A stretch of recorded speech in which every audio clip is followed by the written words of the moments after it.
And action. Bum, bum, bum, bum, bum, bum, bum, bum, bum, bum, bum, bum, bum. Oh, hello there. Welcome to another exciting edition of Professor Victor Singing Eagles English Composition 1 class for Sisseton, Wahpeton College. All online, so you know what that means. You get stuck with me, yakking away some more. Today, we're going to talk a little bit about a review of what we did last time. That is talking about free writing. Then we're going to jump on over to the Annoyance Paper. So you ready? Let's get started. By the way, I found out what was the source of that irritating clickety noise. I think my choker was banging up against the microphone. Sorry about that. Hopefully it doesn't come through this time. All right, here we go. Why am I out of breath? Probably because I'm nervous. So bear with me. English Composition 1. Last time we met, we did a discussion of journals and free writing, did we not? Yeah, we did. And the reason why we're doing it, a little bit, just to make sure we're all on the same page. Number one reason why we free write is because we want to smash through writer's block. And that's the easiest way to get through it. So if you got writer's block, defined as that characteristic where the writer gets stuck looking at a blank page, blank piece of paper, blank screen, and man, I don't know what to write. Oh, I'm so stuck. The easiest thing you can do is just to start writing whatever pops into your head and just let your pen or your fingers go on the keyboard, whatever it takes. Just go. If you don't know what to write, just write, I don't know what to write, I don't know what to write, I don't know what to write, until your brain kicks in and it does work. So number 1, smash through the wall. Number 2, fishing for ideas. That's a really good and powerful tool. Again, if you're one of the type that gets stuck not knowing what to write, once you start rolling, even though you don't know what to write, you start warming up. Your fingers warm up, your brain cells warm up, and you start moving. And then once you're done splattering all that stuff on the page, imagine that you unscrew the top of your head, right, and pour all the stuff out onto the page. And you go and you look at all this mess, and you kind of, that's pretty good. I'm going to keep that. And you circle it or whatever, highlight it. That's pretty good too. I'm going to keep that one too. So that's fishing for ideas when you really don't know what you're talking about or what you want to write about. It also tracks, I put on here, it tracks your brain waves. What does that really mean? It's sort of like a time capsule of what you've been doing and your thought process step by step, and you can kind of go back and look and see how things have changed or not changed. You ever find one of your old journals from high school or elementary school? You know what I'm talking about. Sometimes you can totally relive stuff. Next, it also boosts your confidence. If you're one of these kind of people who thinks, I don't really write well, this will help, because pretty much anybody can write. Not everybody can perform brain surgery, but we can all write, as you'll see. That's why you're in my class. All right, what else do we have to talk about? I'm not going to bother you with the textbook right now, because we still have to get on to something. We've got to make this short. Well, oh yeah, a little bit about our textbook. One of the things our textbook mentions about writing that is important for us in English Composition 1 is this idea of understand why we write in the first place. It says here that writing is a powerful means of expression and communication. Think about this for a minute. Words poorly spoken disappear into the ether of the atmosphere, never to be heard again. Even if you record it, recordings might degrade, whatever. But, I mean, words that are written get stuck on the page, or stuck on the stone, or stuck on the internet, whatever it might be. Written words oftentimes last longer than spoken words. So it's very powerful. If you want to write a letter to, I don't know, United Airlines or Alaska Airlines to complain about their stupid doors blowing off while you're flying over the Pacific Ocean, It's going to be better than just calling them on the phone and saying, I don't like your stupid airplanes, or Spirit Airlines, or whatever airlines it is.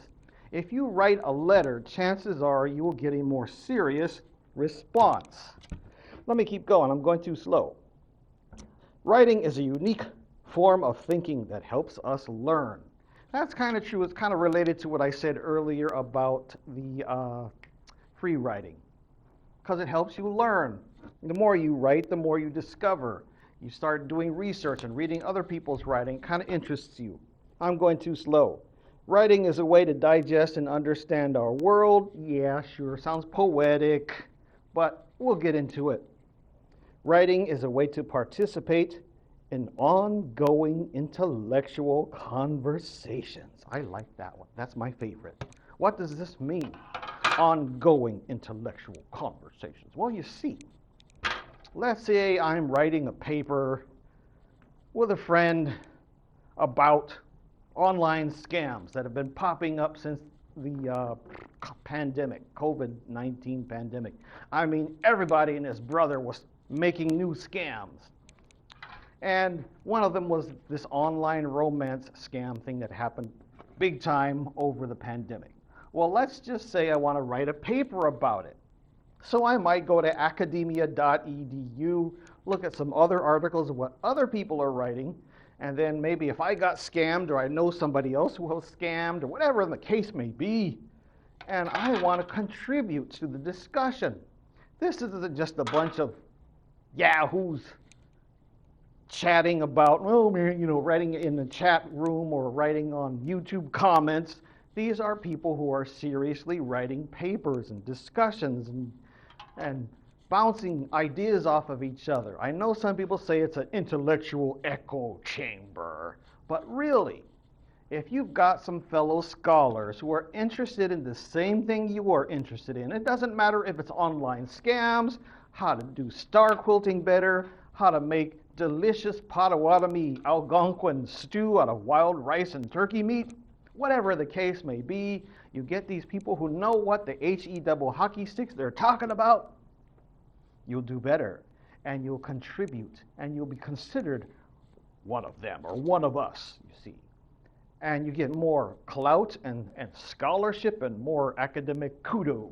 That's the right way to say it, I guess.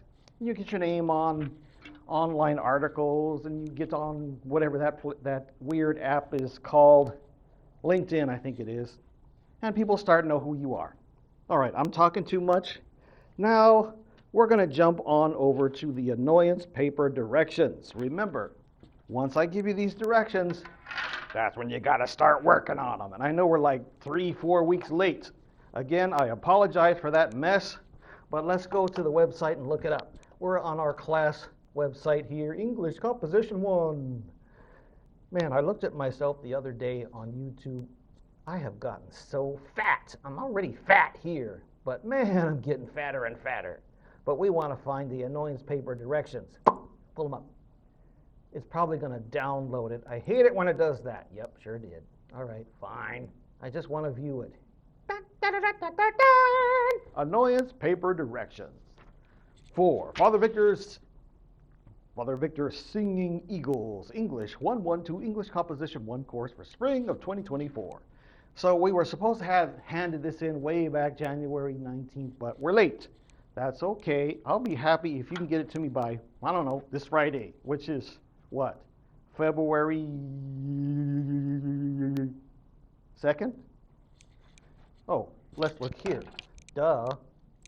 February what? Let's focus.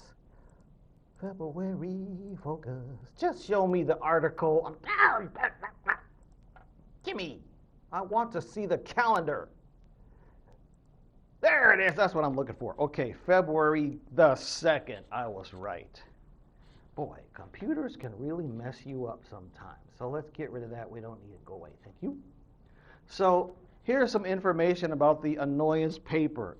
Again, this is on our website, but it doesn't hurt to look at it together. Keep in mind that if you are not enjoying this article, this assignment, you're probably doing it wrong. Because this is your chance to let it all out. I mean, to complain and gripe about something that gets on your nerves, whether it be flying on Spirit Airlines or crazy old-fashioned English professors who don't know what the heck they're doing sometimes because they have ADHD, whatever the case may be. Let's look at it. The essentials. Annoyance paper is about 2 or 3 pages long. You're going to identify something that really bugs the crap out of you. Keep in mind that's one thing. Don't make a big long list of stuff. Focus on one. Okay, got it? Next, you're going to describe your annoyance so well that any reader, whoever's reading your paper, can understand your perspective. Easy, right? Give me some detailed examples of your annoyance. So let's say you're annoyed by irritating passengers on Spirit Airlines. Well, what do you mean by irritating passengers? Could be anybody. Is it the baby behind you crying all the time? Or the little kid that keeps kicking your seat and you just want to turn around and smack him, but you can't because the mother is an 800-pound gorilla? Or is it the dude who's really huge? I hate to pick on huge people. I mean, I'm huge myself, but every time I get on an airplane or a bus, I always get stuck next to this dude that takes up 2 seats, and he's got to lift up his fat to let me sit down and plop it back down, and I get stuck sitting underneath him. You know what I mean? Whatever it is, notice how I am providing detailed examples. That's what you got to do, whatever it is that annoys you. Next, provide some possible solutions, whatever it might be. Require those huge overweight passengers to buy 2 seats or sit by themselves or sit in a special section where the fat people sit, whatever it is. Or people with kids, loud, obnoxious children, make a specific airline for obnoxious children airlines. I don't know. I'm just acting silly now. Do not make a list. Again, do not make a list of several different annoyances. That's really annoying for the teacher. Creativity, you have a lot of leeway on how to write this paper, but keep that in mind. If you don't enjoy writing it, you're probably doing it wrong. Unlike a lot of other papers, feel free to use the dreaded first person singular. This isn't a real academic paper. This is more like a gripe and moan paper, so you can say me, I, my, as much as you want to, okay? Got it? Good. Next, use an MLA header. Give me a please give me a clear introduction. Body of the paper is okay. It's up to you. Just remember, keep in mind these silly questions I have on here. What is it? A person, animal, vegetable, mineral, activity, whatever, behavior that people do. Where does it occur? Under what circumstance? What is it about the thing that drives you crazy? How do you react when you are confronted with the problem? Give me some examples, descriptions. Do other people find it annoying? I mean, there's some people that, well, might not find something as annoying as you would. I mean, I'm thinking particularly of, I don't know, people who make noise when they're eating, or people who breathe too loudly. Some people are annoyed by that, and others don't care. So, yeah, that's what I mean. Provide some. How can this problem be solved? Do not restate your points unnecessarily, like Singing Eagle often does. By the way, if you're submitting a hard copy, put it in a manila folder. And I didn't bring one. You don't need to see that because most of this is all online. This is an online course, right? Right.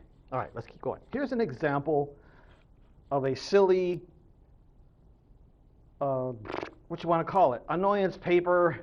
You're going to use your MLA pagination. I forgot to put Wong 1 up here, but we got E. Wong, English Composition 1, a date. That's typical MLA style. Just forgot to put the page number. Author's last name, that's you, page number, up there on the upper right. Upper left is your name, class, date, and semester. That's good enough. I'm happy. We're going to put here, what is the title of your paper? Make it bold. Use 12 point times New Roman double space. Why not? Let's look at it together very fast. I'll try not to be too boring. I know that some teachers love to read to their students and other students don't like it, but let's do it for fun. So there I was, minding my own business. The rain here in Redding, California had finally stopped, and the bright golden sun was sparkling in its full glory. I had gotten up extra early to enjoy a nice round of Tai Chi practice before my 8 o'clock quantitative data analysis and archaeology class, and as I made my way across the Sundial Bridge, there it was. Well, actually, I heard it before I felt it. Yap, yap, yap, yap, yap. Ouch! Yes, you guessed it, another hairy football. That didn't sound right. How does a yappy dog sound? There we go. You guessed it, another hairy football, otherwise known as a chihuahua, was on the loose.